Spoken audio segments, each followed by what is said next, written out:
Think question, page number 43. In simple interest, a sum of money double itself in 10 years. So ஒரு amount வந்து 10 இயர்ஸ்க்கு அப்புறம் என்ன ஆகுது அப்படின்னா டபுள் ஆகுது. In how many years it will be get triple. அப்போது எத்தனை வருஷத்துக்கு அப்புறம் அந்த அமௌண்ட் வந்து ட்ரிபிளாக சேஞ்ச் ஆகும்னு கேட்டிருக்காங்க. So first let the principal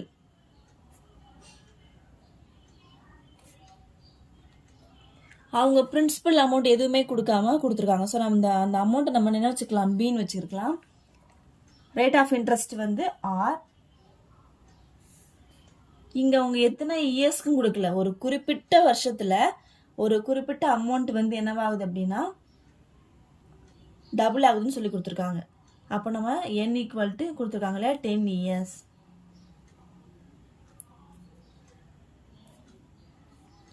so 10 years b becomes 2b. இது வந்து given. அதாவது அவங்க கொடுத்துருக்காங்க 10 வருஷத்தில் ஒரு குறிப்பிட்ட அமௌண்ட், அந்த அமௌண்ட்டை கொடுக்கல, ஸோ நம்ம பின்னு வச்சுருக்கோம். இந்த அமௌண்ட் என்னவாகுது அப்படின்னா டபுள் ஆகுது, ஸோ 2p. அப்போ ஏ என்ன கிடைக்கும், amount A equal to P plus I. So பிங்கிறது தான் என்னது நமக்கு இந்த 2p.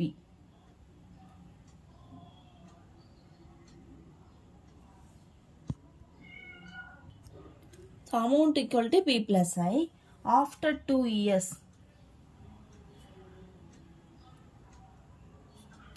ரெண்டு வருஷத்துக்கு அமௌண்ட் என்னவாயிரும், 2p சேஞ்ச் ஆயிரும்.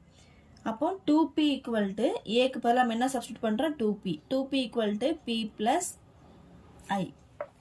ஸோ இப்போ ஒரே வேல்யூஸ்லாம் ஒன் சைடு கொண்டு வந்துடலாம். 2p இந்த ப்ளஸ் 5 இங்கே மைனஸ் ப்ளஸ் பி மைனஸ் பியாக சேஞ்ச் ஆயிரும், equal to I. 2p minus P equal to I. So p equal to I. இன்ட்ரெஸ்டோட ஃபார்முலா என்ன, PNR/100. அப்போ p ஈக்குவல் டு நமக்கு பிரின்சிபல் அமௌண்ட் தெரியாது, என்னோட வேல்யூ 10, ஆரோட வேல்யூ கொடுக்கல, டிவைடட் பை 100. ஸோ இப்போ நமக்கு இன்ட்ரெஸ்ட் தான் வேணும். அப்போ ஆர் ஈக்குவல் டு பி, இங்கே டிவைடில் உள்ள 100 அங்கே மல்டிப்ளையாக போயிடும், அங்கே மல்டிப்ளை உள்ள வேல்யூ டிவைடில் வந்துடும். நம்ம இந்த ஆரை மட்டும் அப்படி வச்சுருக்கோம். P P cancel, 0 0 cancel.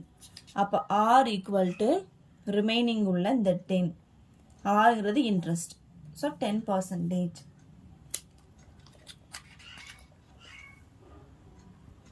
நம்ம அமௌண்ட் டபுள் ஆனால் இன்ட்ரெஸ்ட் எல்லாமே கண்டுபிடிச்சிட்டோம், இயர் எல்லாருமே.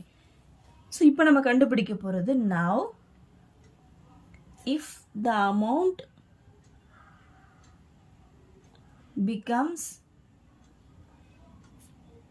ட்ரிபிள் ஆனால் a equal to P plus I. So அங்கே நம்ம டபுளுக்கு என்ன போட்டோம், 2p போட்டோம், இங்கே ட்ரிபிளுக்கு 3p. So 3p equal to P plus I. 3p plus பிங்க எப்படி ஒரு மைனஸ் பியாக சேஞ்ச் ஆயிரும், equal to I. 3p minus P 2p equal to I. So 2p equal to ஐயோட ஃபார்முலா என்ன, PNR/100.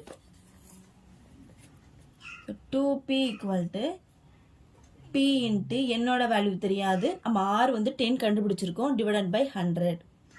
0 0 கேன்சல். நமக்கு n தான் வேணும். So n equal to 2p. ஏன்னா எத்தனை இயர்ஸ்க்கு அப்புறம் தானே ட்ரிபிள் ஆகும்னு கேட்டிருக்காங்க, நம்ம n தான் அப்போ கண்டுபிடிக்கணும்.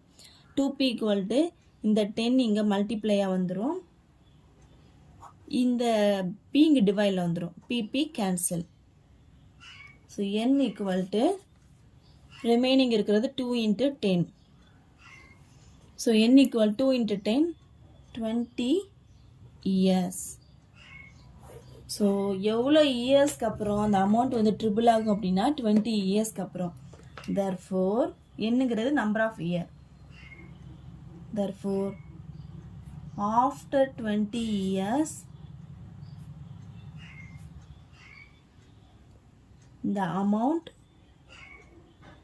get tripled. ஸோ இதோட சாப்டர் 2ல் உள்ள ட்ரை தி சம்ஸும் திங்க் கொஷினும் முடிஞ்சுது. நம்ம நெக்ஸ்ட் கிளாஸில் அதில் உள்ள பேலன்ஸ் எக்ஸாம்பிள் சம்ஸ் பார்க்கலாம். இந்த வீடியோ உங்களுக்கு யூஸ்ஃபுல்லாக இருந்தது அப்படின்னா லைக் பண்ணுங்கள், ஷேர் பண்ணுங்கள், மறக்காமல் சப்ஸ்கிரைப் பண்ணுங்கள்.